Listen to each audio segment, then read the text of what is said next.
அனைத்து சாதியினரும் அர்ச்சராக முடியாது என அரசாணைக்கு எதிராக தொடரப்பட்ட வழக்கில் உச்சநீதிமன்றம் அதிரடி தீர்ப்பு வழங்கியுள்ளது.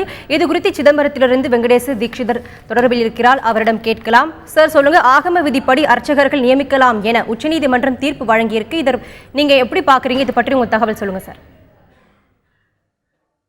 உண்மையில் இது ஒரு மிகப்பெரிய தீர்ப்பு, வரவேற்கத்தக்க ஒரு தீர்ப்பு.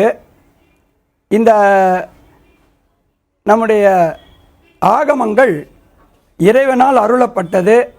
இந்த ஆகமங்கள் என்பது நாம் எந்த விதமான வழிமுறைகளை கொண்டு இறைவனை பூஜிக்கணும் அப்படின்னு சொல்கிறதுக்காக இறைவன் நமக்கு கொடுத்தார். அதில் 108 ஆகமங்கள் இருக்குன்னு செய்தி சொல்லுது. அதில் நம்ம குறைஞ்சபட்சம் ஒரு 28 ஆகமங்கள் தான் இப்போ நம்ம நடைமுறையில் வச்சுட்டு இருக்கோம்.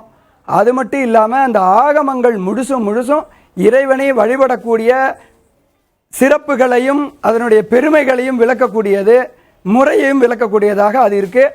அதை ஆகம முறைப்படி தான் பூஜை செய்யணும்னு உச்ச நீதிமன்றம் சொல்லியிருக்கிறது மிகப்பெரிய ஒரு வரவேற்கத்தக்க ஒரு தீர்ப்பு ஆகும். சார், இந்த ஆகம விதிப்படி உச்சநீதிமன்றம் பின்பற்ற சொல்லியிருக்கு. அந்த ஆகம விதிப்படி ஜாதி பற்றி மற்ற ஜாதிகள் என்னென்ன குறிப்புகள் ஏதாவது சொல்லியிருக்கு, அதை பற்றி தகவல் இருக்கா சார்? இதில் ஒரே ஒரு செய்தி இருக்கு. எல்லா கோயில்கள்லேயும் அந்தந்த கோயிலுக்குன்னு ஒவ்வொரு தனித்தனி சிறப்பு மிக்க ஒரு பாரம்பரியங்கள் இருக்கு.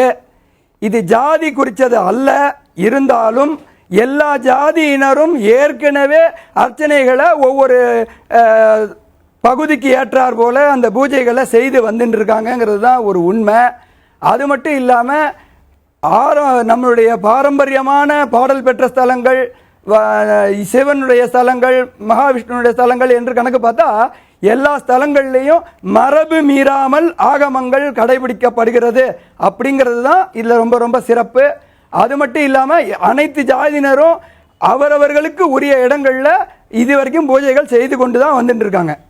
ஒரு தீட்சிதராக நீங்கள் ஆகம விதிகளை கடைபிடிக்க உச்சநீதிமன்றம் உத்தரவிட்டிருக்கதை நீங்கள் எப்படி பார்க்குறீங்க, எப்படி வரவேற்கிறீங்க சார்? இதை மிகப்பெரிய வரவேற்பு. இதில் ஒரு சின்ன செய்தி நம்ம சொல்ல வேண்டியிருக்கு.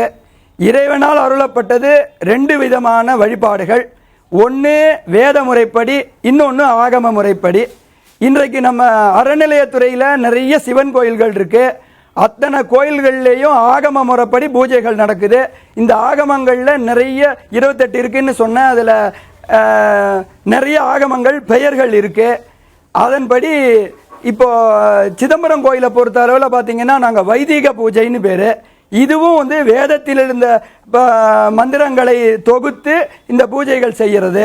அதனால வேத முறைப்படி சிதம்பரத்தில் நாங்கள் பூஜை செஞ்சுட்டு இருக்கோம்னு சொன்னால் கூட ஆகமங்களை தான் பூஜை செய்யணும்னு சுப்ரீம் கோர்ட் சொல்லியிருக்கிறது மிகப்பெரிய வரவேற்கத்தக்க ஒரு நிகழ்வு.